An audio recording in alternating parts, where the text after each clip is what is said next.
morning and welcome to Asia Gaming Brief's pop-up webinar to take the pulse of the Philippine Inland Gaming Operator Scheme, otherwise known as PIGOs. As many of you will be aware, the Philippines began offering online gaming in late 2020. It was the first jurisdiction in Asia to do so.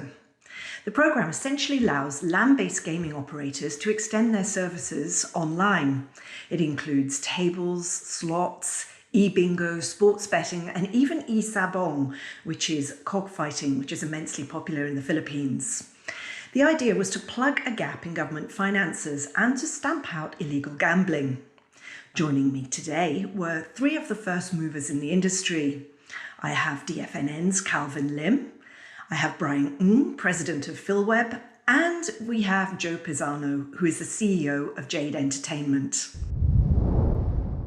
So I'm going to start with Calvin, first of all, for a bit of a rundown, because I think you were the first one into the market, Calvin. Since last we spoke, how has your product and service been evolving? Hi, Sharon. Glad to be on again and good to see everyone.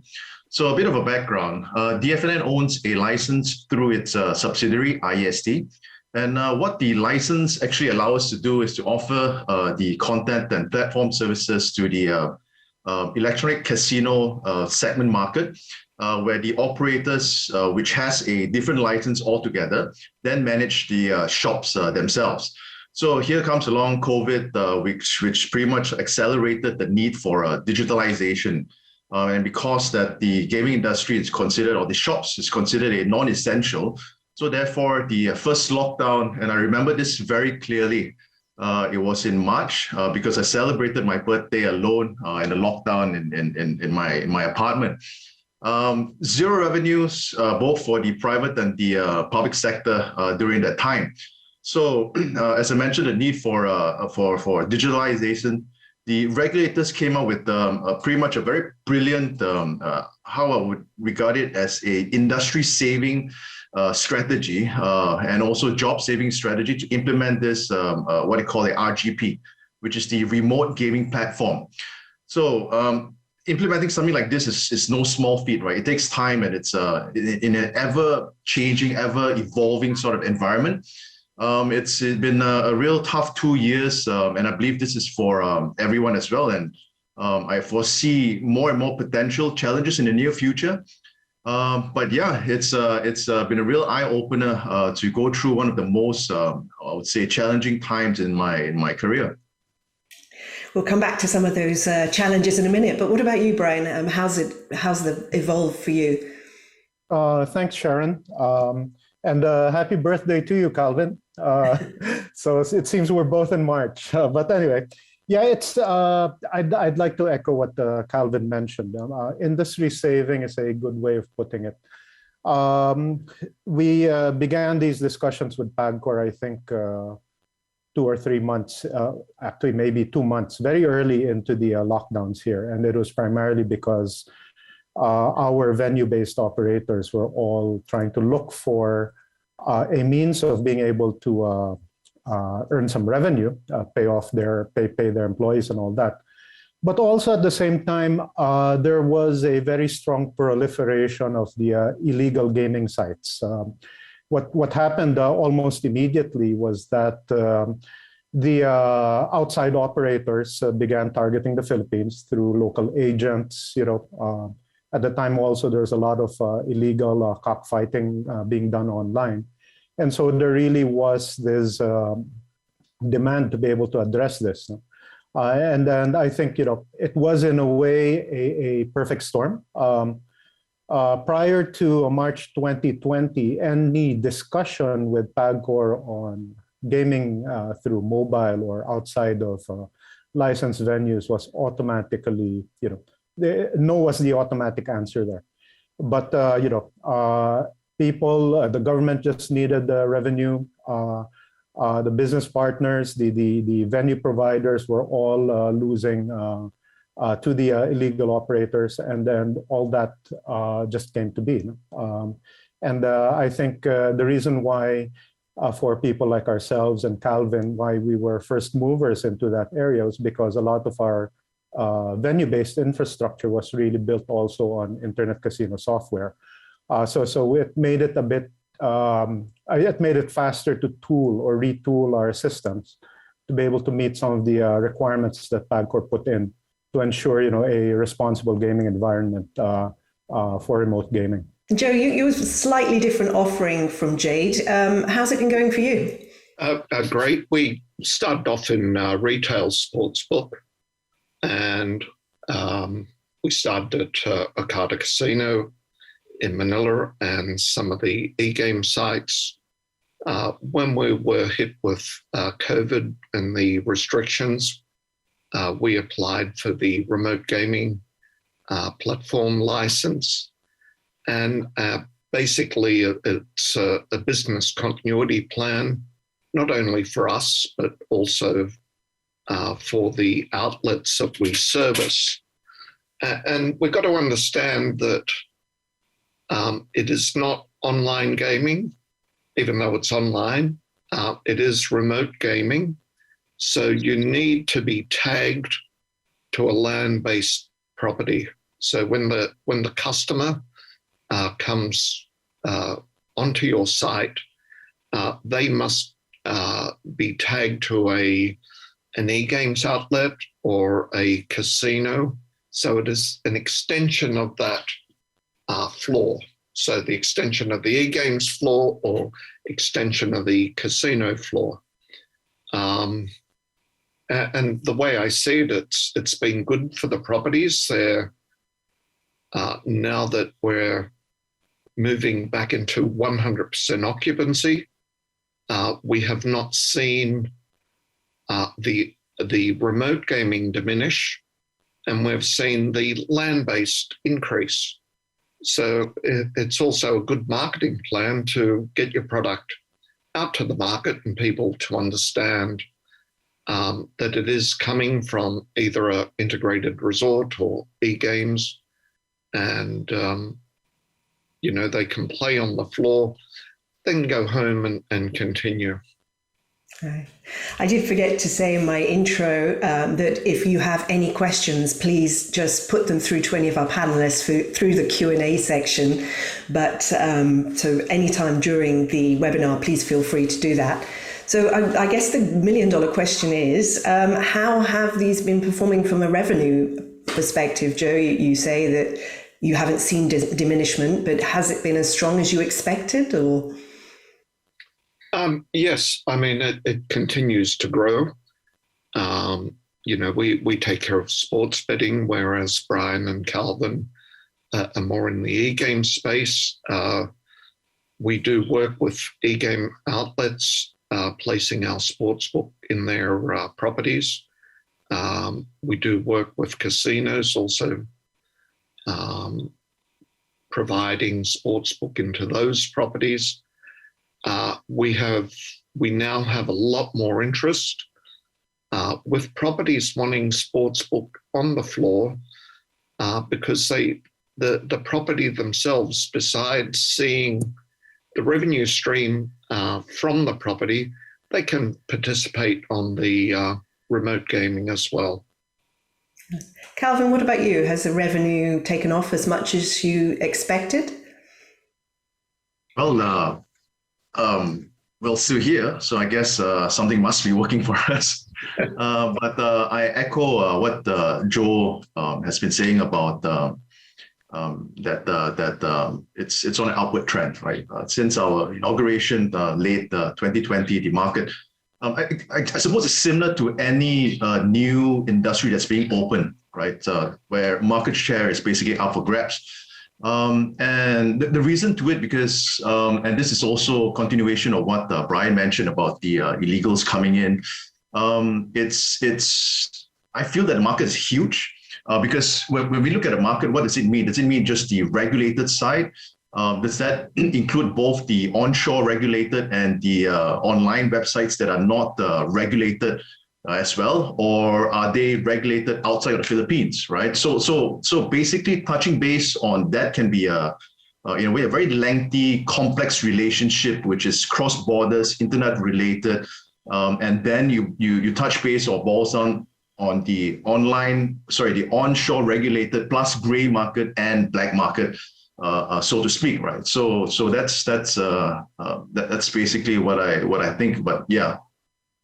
Oh, well, and Brian, and on that as well, do you have a sort of estimate for market size, including all of those various elements? Is it possible to put a figure on it? Well, I'll looking at it differently. I mean, the remote gaming platform has allowed us to maybe extend our reach into what we're calling the underserved segment of the market, because venues really build on what is within their proximity, right? And once we do have this tool as an extension, then while the KYC, the Know Your Customer requirements, do require some form of in-venue presence, it does allow us to reach people that traditionally would not be walking into the venue.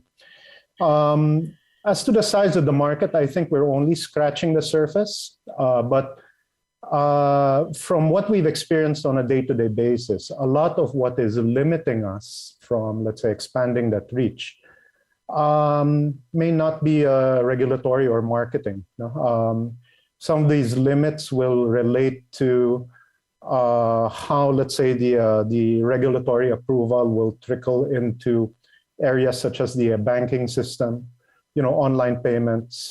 Today, it is very, very difficult, for example, for a gaming services provider to establish relationships with the commercial banks just to make sure that all these transactions can go through proper channels, that sort of thing. And payments, for example, is one of the high friction pieces that we're encountering on a day-to-day basis. Our ability to, let's say, market or send the word out, it may seem to be today that the remote gaming platform marketing that we're doing is a bit subdued, but a good part of it is also really just running into some of the limits of doing online marketing for casinos within the local jurisdiction, through Facebook or Google. It's even if there is official paper from PAGCOR backing this up, but our ability to begin to work through other channels to enable this is actually what is, in a way, limiting it. But we do think that there is still a very, very large market that we're not serving under a regulatory framework. The biggest threats to our business is not amongst the people on this panel, amongst ourselves, but really the illegal market, very low friction payments going through peer-to-peer payment systems, that sort of thing. PAGCOR has some restrictions on how we can send message out. We cannot do SMS blasts, things like that, which really relate to a responsible gaming framework. And people that don't have to work within this framework or don't have to pay, let's say, a large amount of their revenue in terms of taxes to PAGCOR can use a lot of that to work against us that operate in the regulatory sphere. Would you two, Calvin, Joe, like to follow up on that, particularly payments? I mean, what? I think what Brian has said about payments and marketing, they're probably the two most important aspects of what we do. We do operate under some constraints in both areas. We also operate under constraints. Our biggest competitor is the illegals. It's not amongst us. They can offer 10 peso bits where we have minimums. We have a KYC process where they have none. So, it's working against the illegals, which can be addressed through the payment gateways and bringing remote gaming in under the some of the existing wallets out there, and making the illegals having to register with monitoring on payments, which would be a big help for us.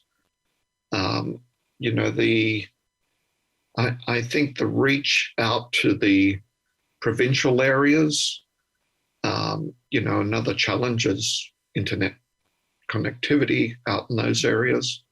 But we're getting on top of it, and I think as we move further forward, not only here in the Philippines, but I can see other jurisdictions seeing what we're doing here and taking note that it is a business continuity or a disaster recovery plan that we've implemented and working well.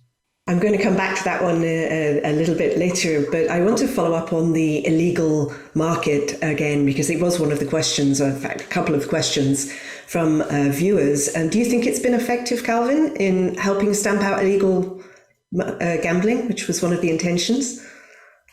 Well, I think there is a very good balance or very fine line in between necessary regulation and over-regulation that stifles the whole, the objective of controlling something which is newly implemented. I did mention that it takes time for this sort of regulation to be enforced. So regulation, coming out with the whole regulation is one thing, the enforcement is another. Right. And when it comes to, I guess, the different government structure where PAGO is one, and then I believe to go after, like, for example, if an unlicensed website, it's a different government agency or department, so to speak. So it's several department agencies or government agencies that's coming together, right? Then usually, I would say it fuels by the private sector. So that's a very important point that it takes time, right? That's one. Us as private sector, of course, we would like the regulator to be to communicate more, even as a whole, right? It's what Brian and Joe mentioned, that it's not we are not competing against each other, but once we come together as a whole. Then there could be more streamlined, I would say, targeted initiatives that we can do for the betterment of the industry as a whole. Absolutely. And when we talk about regulation, obviously you've got change of government coming up in the Philippines, which will also usually involve a change in the regulatory structure, or at least the leadership. Do you see that as being a challenge for continuity and to establish a sort of pattern in regulation in the Philippines? Maybe Brian, would you like to tackle that? I think going into the next admin, and this is probably more of a larger, Philippine economy type question. And, we're seeing, for example, PAGCOR today issuing licenses or extensions of licenses to things that like eSabong used to work in the gray, in the black market. It's now operating openly under a legal regulatory framework. It all ties into today. I think the government coming out of the COVID past 2 years, government really has borrowed a lot of money to keep things afloat. And all these will continue on into the next admin. These are problems that the next admin will be faced with.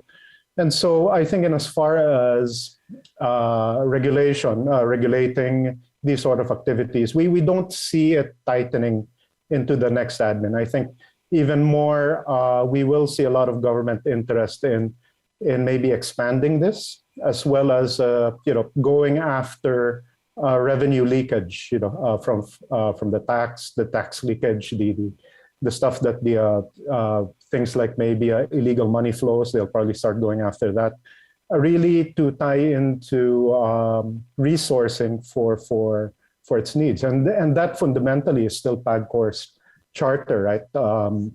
It's there really to serve in the government fundraising effort, and so. I don't really, and we don't really see anything that would tighten up as far as our business activities are concerned. Hopefully not necessarily a repeat of 2016, what the industry went through, I think there's a bit more confidence speaking to both sides of the political spectrum. And notwithstanding, of course, what some of you may be aware of our relationships to some of the political frontrunners, but notwithstanding that, we don't see any interference or interruption going into the next administration. Joe, Calvin? Yeah, I think next admin, they'll be looking at how to collect on e-commerce, how to collect on gaming. Making sure that the revenue is coming in. We may see an expansion. PIGO has been successful. We may see an expansion of that.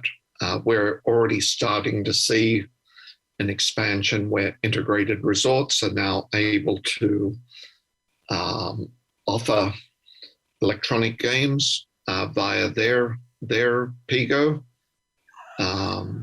So I think we may even see e-games being able to offer other products via their channels. We're hoping for things like sports betting to be able to include esports under the new administration. And I think, and it's up to the people here on the panel. We need to keep lobbying. We can see what is successful in other parts of the world and bringing in some of these new technologies into the Philippines, even though we, at the moment, in this field, we seem to be the leader. I don't see too many other jurisdictions in our area doing what we're doing here in the Philippines. No, indeed not. So just out of interest for our viewers, have all of the big integrated resorts now got an online offering? And what about the properties in places like Clark's? Not yet. So Solaire Online is live. Arcada is about to launch. COD started, but have suspended at the moment. And then we'll see the new properties coming online. New Star in Cebu, some of the ones in Clark. So we'll see some of the casinos also going into PIGO operations. And we've got to understand, for those properties, it's not only the gaming operation, but it's also a marketing tool for them. Exactly. I'm just going to ask Calvin as well. You seem quite confident that we will have further expansion. I'd like to hear Calvin's view on that as well, because I haven't heard you. Yeah, I guess there's a couple of moving parts. One is whether there is any change when it comes to the new administration, and how the private sector were to anticipate how the regulators will implement, or the new administration, which leads to the new regulators or the people in charge, that does trickle down to new forms of, evolved sort of regulation. So I think there will be. The first step, as I mentioned, one of the early questions is first step is regulation, right? So you regulate it, fantastic. But you can consider it as a infant. Then, once the environment, the whole industry moves and evolves, the regulation has to move and evolve at the same time, right? So it could be in form of tighter regulation, because again, there's so many different moving parts. As what Brian mentioned, there's the marketing aspect, which you rely heavily on the social media platforms.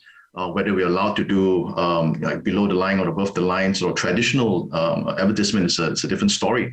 The second one is the payment, because payment is a big part of the convenience of the users. So what is the de facto payment platform that's being used, and how the regulator, for us, the regulator is PAGO. For them, the regulator is the central bank, right? So how do both different regulatory agencies come together and, and weed out very clear AMLA issues and so forth. And thirdly, because it's a infant stage right now, so the whole regulatory landscape is developing. And I would see the barrier to entry will get tighter. The requirements to get a license should get tighter. And if you look at the dynamics between, or the relationship between the regulator, which is a revenue generating department for the government, and us, the private sector. So you can see what are the checks and balances, or the actual objective, right? If you are a government agency that generates revenue, there's form of taxation. So your job is to regulate and try to increase revenue, right? And for us, the private sector, we hope that we would like to generate more revenue as well. And we hope that we don't pay that much of tax, right? So it's a very delicate balance between what is necessary when it comes to regulation and what it's over-regulation, right, for that matter. But yeah, so I see it will change, it will tighten up. And once the whole landscape evolves and changes, for example, one of the requirements is to ensure that the player is the actual lawful owner of the particular account. And one way to do it, and this is similar with the central bank, is to have a video recording of yourself that holds up a ID, and some requires you to move left and right, up and down, move your head as well, to genuinely identify that it's you, which leads to like facial recognition, right? So that is non-invasive, a very good user experience where the technology of facial recognition is close to 100%. I wouldn't say 100%, but 99.999%. And that is where the whole landscape of regulatory will evolve to. And is this happening at the moment? Are you using those kind of technologies for Know Your Customer? Yes. Brian? Yes. Yeah, PhilWeb. Okay, so it is quite advanced then. In terms of Know Your Customer, you seem to have it, it's quite strict. Yeah, it needs to be very strict. Because we are out in provincial areas as well. We have seen from some of the eSabong operators that weren't following KYC processes and the problems that caused. So we need to be very strict, not only with KYC, but also with responsible gaming and all our AML controls, which the three of us here all have in place. Right. And in terms of ring fencing, I think it was Calvin mentioned earlier, we have to be very careful you're not sort of stepping on any overseas jurisdictions. Are you all quite confident that you're able to geo-block these sites and they're not sort of being accessed from overseas? For us, we geofence not only the IP, but anyone coming in on a VPN, we block them as well. So I just had some people overseas trying to look at the site, and they said it's impossible trying to get through. That's good. Brian, is it the same for you? Yeah. Well, just to sort of like add on to what Joe mentioned, it's not, well, geofencing is just one component, I think. The way regulation was put together is, you got to do pay in, pay out, pay in or cash out. Right now, it's done through the venues or through the assistance of the venues. So there's a second layer or multiple layers in there. So just the mere ability to be able to, have to cash in takes away all that question on whether, well, sorry, it doesn't take it away. I mean, we will have to geofence just to make sure that personally I can land in the US without getting arrested because, I wasn't providing any services into the US. But as I mentioned, there is that second layer. Now, it doesn't prevent, I think, in the future, the way ATM scams and all that were done across multiple continents.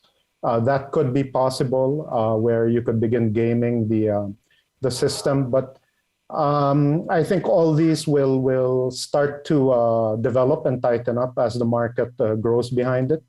The challenge here is it's also a bit expensive to bring in a lot of security measures, and then there's a good question here by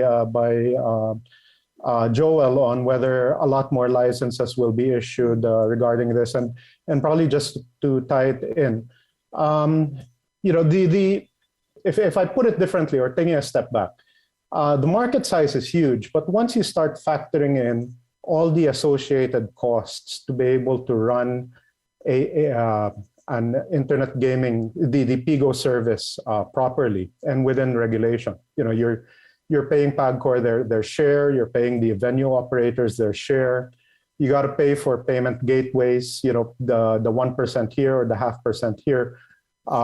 Plus, you start bringing in security measures, and you gotta, and a lot of them will want to charge on the basis of revenue or upfront plus maintenance fees. It's actually very slim. The margins are really very slim. That's why when it gets to areas such as KYC and all that, if this is something we can do in conjunction with the venues, the cash in, cash out is done in conjunction with the venues. A lot of these costs, which kind of like add up, are saved, and it allows us to spread more of the margins across all the different partners involved. It's a big market, but just to temper everybody's expectations, it is not a very easy market to succeed in. The PAGCOR is charging a premium for venue operators or for this extension, okay? Because they need to connect it to a third-party audit platform. I think even for the integrated resorts, they may have a lower license fee as far as in-venue gaming is concerned. But once the gaming goes to remote, it's a different license structure altogether. So I think PAGCOR can issue those licenses, but people do need to take a very close look as to whether this is something that will be worth the cost of setting it up. And as I mentioned at the start, Calvin and ourselves, we built our infrastructure, our KYC infrastructure, the API links to PAGCOR for the reporting as part and parcel of our business with the venues. And I think for a lot of the integrated resorts, they've done that also with their casino monitoring systems.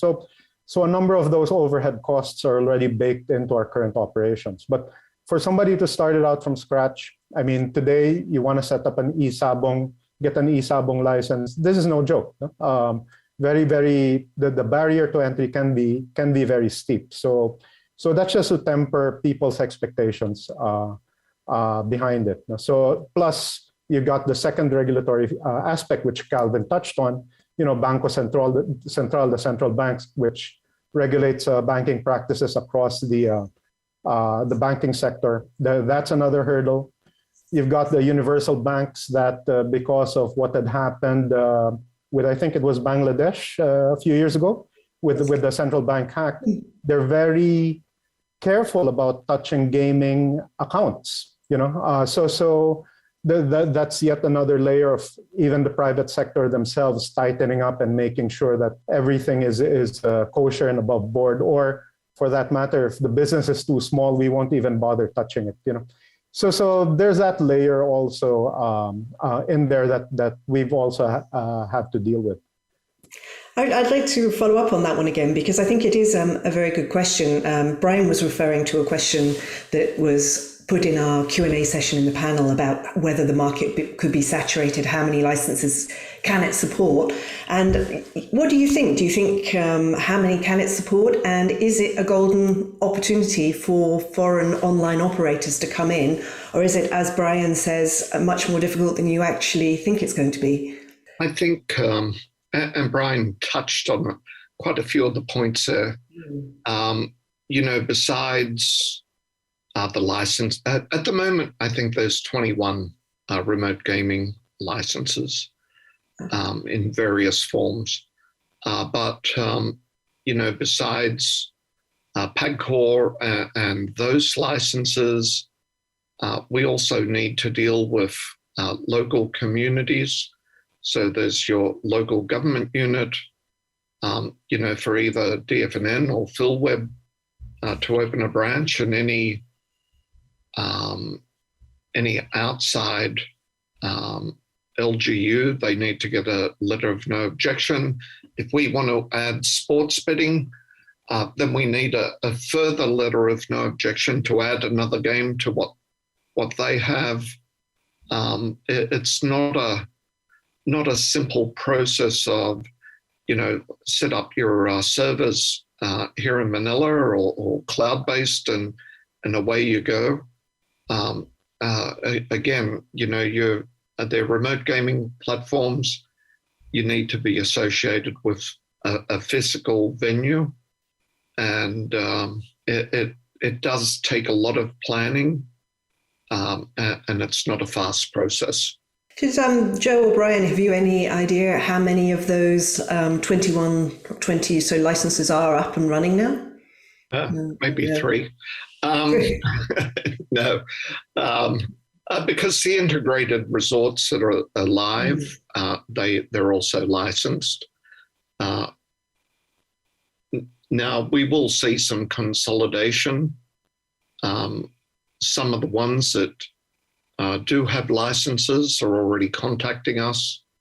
If some of these may only have one product, and it's difficult to only go to market with one game or one product. So some of these are already in contact saying, can we join your license and consolidate to offer our product via you to the market? And this may be live dealer, or it may be a certain slot game. And we'll see quite a bit of this. And I'm sure Brian and Calvin are approached on a regular basis where people with products are coming to them saying, can we put our product on your platform? Is that the case? Is that what's happening? So I suppose what I'm asking there is that where the opportunity lies for online, for perhaps companies outside of the Philippines to get involved in this market? That's perhaps more where the opportunity lies, is it? To come to an existing platform and say, can we integrate our product? If I may, I think the industry is very close-knitted, or in a way that we do communicate with each other quite frequently, several, as what Joe mentioned. And it shows that we are very, I would say, progressive in the sense that we're continuously looking for opportunity where there is. And it all starts with dialogue sessions, right? Or with communication, whether it materializes or not, it's a different story. But yes, it's very common for communication and dialogue sessions to happen in between all I would say all stakeholders in industry to see how, for the ultimate goal of making money. I'm going to move on to something that I think you've all alluded to slightly, is that, the Philippines could be providing a model for other jurisdictions to follow. I have a question on that from the audience as well, so I'd very much like to hear your views. Have you had much interest from outside of the Philippines, from companies who are looking at, or countries that may be considering this as for business continuation? The answer to that is, I guess you can narrow it down to Southeast Asia. and you can count with your fingers or even one hand how many countries has basically implemented a online or a remote form of gaming, right? Which is basically one. So in a sense, Southeast Asia is a very unique sort of jurisdiction in the sense that there's a bit of conservative sectors and as well as religion factors that it's most government will have its very tough time in implementing because number one, it's very sensitive and it's very easily politicized topic. Right? I remember back in the days, there was this controversy in Malaysia about a group that was being awarded the license, and the license was not open, did not have a open bid. Then eventually the opposition at the time politicized the whole issue, and the government had to pull it back. But that shows that if you tighten up the regulation for this matter, there is this I would say. There is a open tender requirement for the Philippine government if you were to want to engage in any government sort of contract, right? And that's a very good step in terms of regulating by regulation of transparency, right? So in that sense, I think the Southeast Asia side tackling the conservativeness and as well as religion, you have it's a very tough time in terms of regulating online gaming. Joe, what do you think about that? Do you think have you seen any chinks in the armor? Yeah. Have you seen? Because we are Pan-Asian, we are getting a lot of inquiries from other jurisdictions. They're interested in the PIGO model.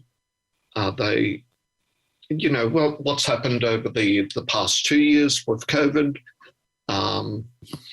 countries don't have money, and they're looking at ways, and even countries where there was no gaming previously, they're now looking. Thailand is looking, Malaysia is looking, they're investigating. Other countries are coming to us and looking at sort of a soft entry through fantasy sports, free games, mobile games, and would like to test the market through more of these soft games first before moving to the next step. Brian, thoughts? Well, nothing, I think, to add to what Joe and Calvin already said. No? I think, but going back to an earlier question on whether there was some strong interest coming from outside to come in, and is that what it is? I mean, as a, let's say, content provider, no? Because as Calvin correctly said, the industry is very insular. Right? There are barriers to getting in. And really having to be able to fulfill regulatory scrutiny. That said, I personally do still think that there's a lot of room. Electronic bingo is an example. We have a very strong venue-based electronic bingo industry here in the Philippines. And there's still no online product for that. But a good part of it has to do with the way it's taxed, and I think people are wanting to revisit that. And one of the things that that might be worth looking at is, I don't want to say NFT in the sense of NFT, NFT and blockchain and all that, but as far as like Bitcoin casinos and so on. But we look at let's say the next generation that we want to begin engaging with, the people that have grown up primarily mobile first or internet first, and they're engaging in a different set of games altogether. And I think being able to look at that, there's one interesting one where use NFTs to breed a horse. And then what happens is you breed the horse, you spend to breed the horse, to raise the horse, So it's like the Tamagotchi from my era. But after that, once your horse is of a certain age, you race the horse, okay, against other players that have bred their own horses. So there's that gaming component behind it, and there's partly a skill-based, partly RNG based. And we're starting to see a lot of people of younger generation looking at those sort of games, right? Where there's a high engagement, but with a RNG component behind it, right? These are things that look interesting, and it's really only by way of this remote gaming interface that I think we will be able to engage with a different set of customers altogether. It almost sounds like a room for a whole webinar in and of itself, I think. I think we can perhaps come back to that one on a different day. But we haven't really touched too much on the taxation. You've all mentioned taxation. Obviously, it was a big issue in the POGO sector.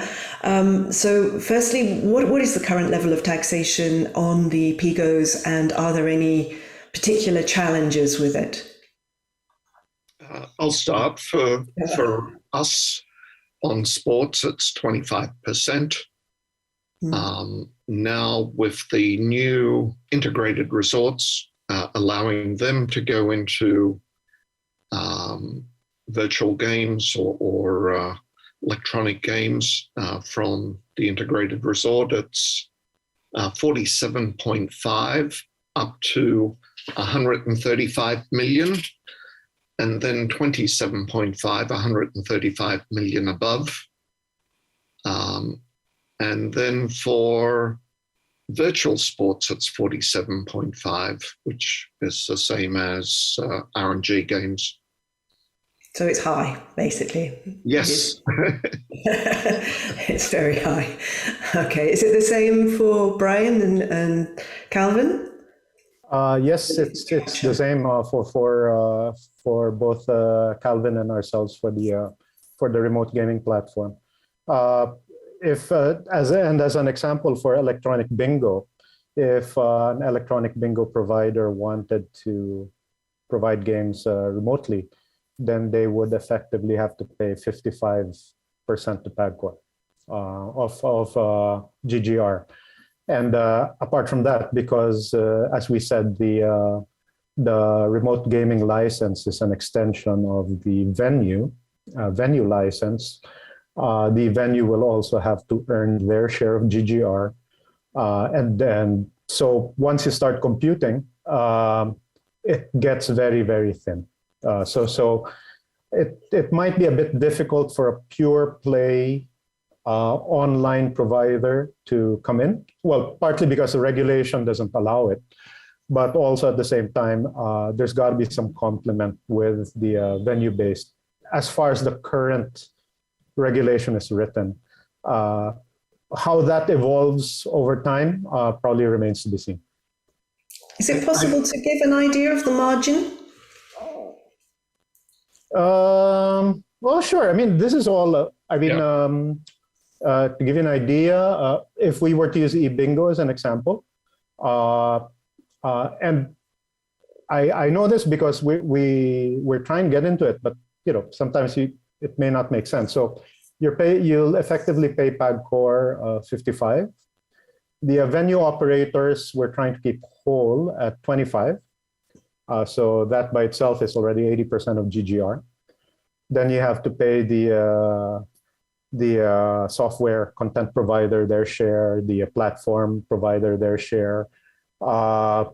Then basically you start running into single digits without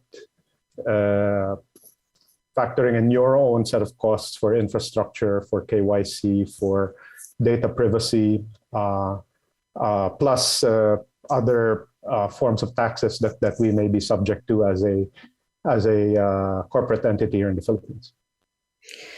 Yeah, that's slim, isn't it? That's slim. Also, we should add, from the integrated resort floor, they can also stream their tables. Mm. If you're streaming a live table, it's 25%. If you're streaming a live VIP table, it's 15%.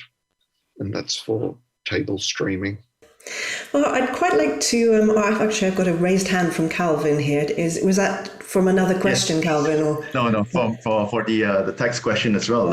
If you ask me, how the tax rate, of course, it's definitely too high, right? And what we're mentioning is and discussing is only the tax rate that's implemented by the regulator PAGO. As the outlet operator, there's this other component, which is the local LGU tax, where you pay the local tax as well, and that could range from it's different from location to location. On top of that, there is other costs which is quite significant. It's the audit sort of additional costs for that we have to pay. So all in all, the as what Brian mentioned, usually the outlet operators will get from 25 to 30% from the GGR. That's not net gaming revenue for gross gaming revenue. And then depending on jurisdiction, you need to pay X amount to the local government unit tax. And that certain areas, again, you need to pay corporate tax, right? So again, it's a very interesting because it differs by location to location. So it's trying to understand how to the different tax structure for someone to come in and say, hey, I want to open 200, 300 shops in the whole of Philippines. Yeah, you can do that, but the complexity of the tax structure from the regulator to the BIR, the Bureau of Revenue, and as well as to the local tax, it's very challenging. do you think, given that obviously the government's stated aim here is to raise money, do you think there's any chance for any sort of improvement in the business operating conditions when it comes to taxes? That is always a very hopeful scenario for the private sector, right? Similar to every private sector as well. You know, if tomorrow that there is a reduction of income tax, everyone goes, hey, you know, great, and then happiness level grows up. If tomorrow the government announces the corporate sector as a reduction in terms of tax, great, right? But again, to understand where is the delicate balance, and to understand the delicate balance, it's never a very clear line. Whether it's for or against, you know, it can go back and forth based on the dynamic of the industry itself, right? The ever-changing landscape or environment that we're in. Like for example, what Brian mentioned, it's very costly to implement top-notch cybersecurity, right? Sort of measures. And what cost? Because if you want to have like a multiple high-end servers with load balancers and all that, it can cost a few $100,000 US. So it's a really high cost. That's one, and so it's very important that there is continuous dialogue sessions, you know, to understand what the challenges that the industry face. And it's not just the private sector, but the regulators as well, the challenges which they face. And sometimes that we keep pointing fingers and saying that, oh, this guy wants to tax us more, but you know, the challenges which they face on a day-to-day basis are something that we, the private sector, are not privy to, right? So the more discussion we have, whether it's a closed or open format, it's pretty much the way step forward, or the steps moving forward.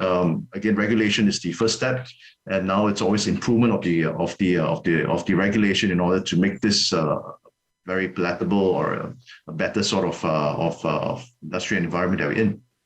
Okay. Did you want to add something there, Brian? I saw you had your hand up again. Yeah, thanks, Sharon. And just to add on to what Calvin mentioned, you know, I mean, so you look at the regulatory tax going to half of your GGR, right? And you know, I guess on one end, yeah, the government is under pressure to be able to raise revenue, but at the same time, there's going to be that point where if there's overtaxation, then you really create a ripe marketplace for illegal activity, you know, and that really is, it kind of like takes us full circle to what Joe mentioned at the start of the call, right? I mean, for somebody that's earning out of the Philippine gaming market and not paying 50% to the government, that 50% allows for a lot of activity, not just on the marketing side, right? I mean, it allows them to create a robust agent network. It allows them to do rebates, right? But later on, it will also begin to, facilitate illegal money flows and everything else related to that. So I think, our discussion with the government and the regulators, the dialogue behind that will be moving forward. What can we do about this, right? Because if the tax rate is too high, like taking the case of e-bingo, then we'd rather not get into it, right? It doesn't make sense for a private company to get into it. But at the same time, the bingo venue revenue levels that we're aware of is only in the 60% range, let's say today, because people are hesitant to go to the venues. Whereas, let's say on the e-game side, we may already be approaching pre-pandemic levels or have already exceeded pre-pandemic levels because of that combination of in-venue and remote gaming play, right? So, that is where some of the dialogue items really need to take place. And then we know that government has its hands full right now, but I think we're looking forward to what comes in the next few weeks. Joe, I think you wanted to add. I also wanted to, we had a question just come in as well, Joe, on the 25% tax on sports betting. Is that gross bets or net winnings? So if you could also, gross bets. Yeah. Yes. Just on the tax, dropping the tax rate doesn't necessarily mean the government earns less money. We've shown in the past, and even here in the Philippines, and this many years ago with horse racing, that by reducing the amount of tax, we were able to combat the illegal bookies. Our revenue went up and we were able to pay more tax by the end of the year. We actually doubled the amount of money we paid to the government by reducing the tax rate. So, it as Brian said, it needs dialogue to work out, hey, by reducing the tax, we may be able to make this much more money at this percentage and pay more to the government by the end of the year. All right, then. Well, I think we'll wrap it up there. It just remains for me to say thank you very much for joining us again today. Thank you, Sharon. Really hope that we can regroup and re-examine this topic at the ASEAN Gaming Summit in July. And when we hopefully will have a new administration and new PAGCOR, and we'll see where we are. So that would be very interesting. But anyway, thank you everybody for joining us today. Thank you for the panelists, and we hope to see you all again shortly. Thank you for joining me today. I'd just like to remind you all that we will be returning with our ASEAN Gaming Summit in July in Manila. The dates for your calendar are the 25th to the 27th. We expect to be following up on our discussion on PIGOs, as well as plenty of other things related to the gaming industry in Southeast Asia. There'll also be lots of networking. Thank you.